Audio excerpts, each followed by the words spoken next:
L'homme qui épousa une ogresse. Comte d'Algérie. Jadis, malgré les réprimandations des siens, un homme avait épousé une très belle femme qu'il avait rencontrée dans la forêt. Le jour, elle pétrissait le pain, roulait le couscous et vaquait aux occupations ménagères, comme les autres femmes de la tribu.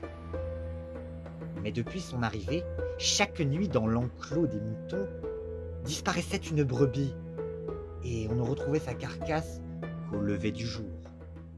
Les hommes de la tribu, inquiets, se réunissèrent pour trouver une solution à ces disparitions.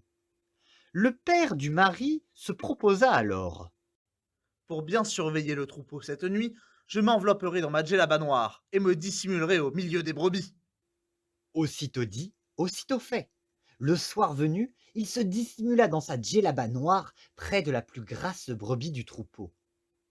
Mais la nuit, une ombre se glissa dans l'enclos pour se rassasier de la brebis la plus grasse. Dans l'obscurité, elle saisit le vieux par la jambe et le vieux cria. Lâche-moi, immonde créature! Lâche-moi! L'ombre retira sa main et le vieux entendit bafouiller. Mais, mais c'est que moi, ta belle-fille. J'ai entendu un agneau bêler et je suis venue voir s'il y avait un voleur. Le vieux fit mine de la croire, tant il avait peur, et dès le lever du jour, il alerta son fils. Malheur! Ta femme est une ogresse! Sauvons-nous pendant qu'il est encore temps! Quand elle aura décimé nos troupeaux, elle s'attaquera à nous! Mais le fils protesta. C'est impossible. Elle m'a donné une fille. Elle ne peut être une ogresse. Comme l'homme ne voulait rien entendre, les siens le quittèrent. Ils déménagèrent en lui laissant sa part des bêtes, moutons, vaches et chevaux. Il resta seul avec sa femme et sa toute petite fille. Hélas, au fil des jours, son cheptel se rétrécissait. Aveuglé par l'amour qu'il portait à sa femme, il trouvait toujours une excuse à ses disparitions.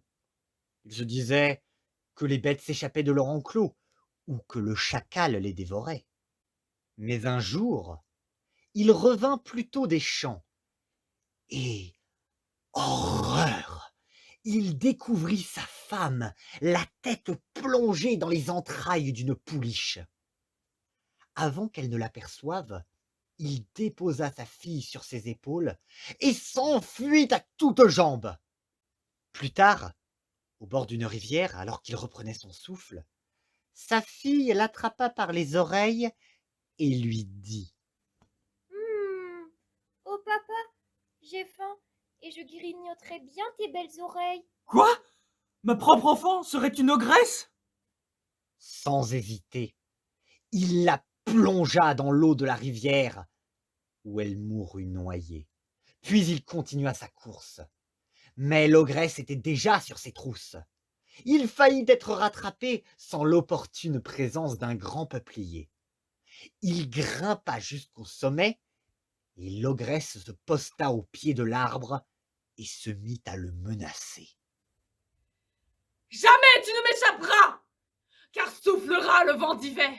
Tu tomberas et je te dévorerai.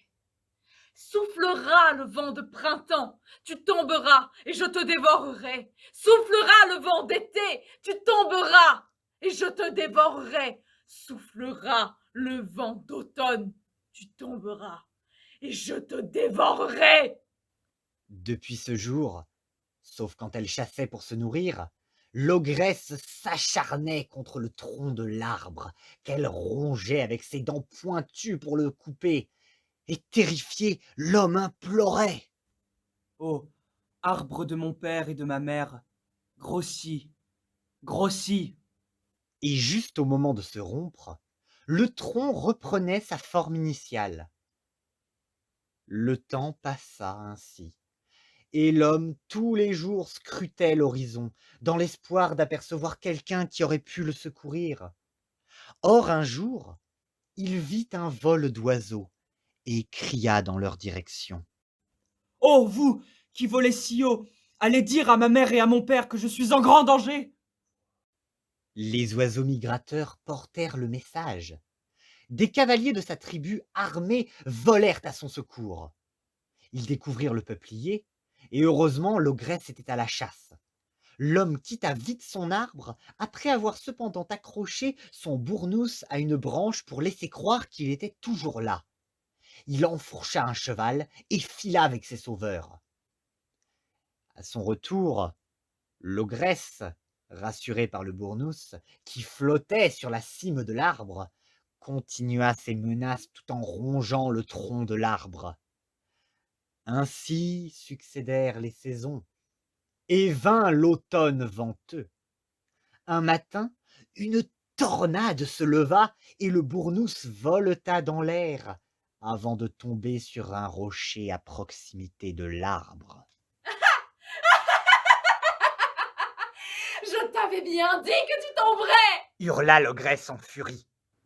Elle se jeta sur le bournous et le mordit avec une telle violence que toutes ses dents se brisèrent sur le rocher. On dit qu'elle en est morte. Quant à l'homme, il vécut en paix avec les siens.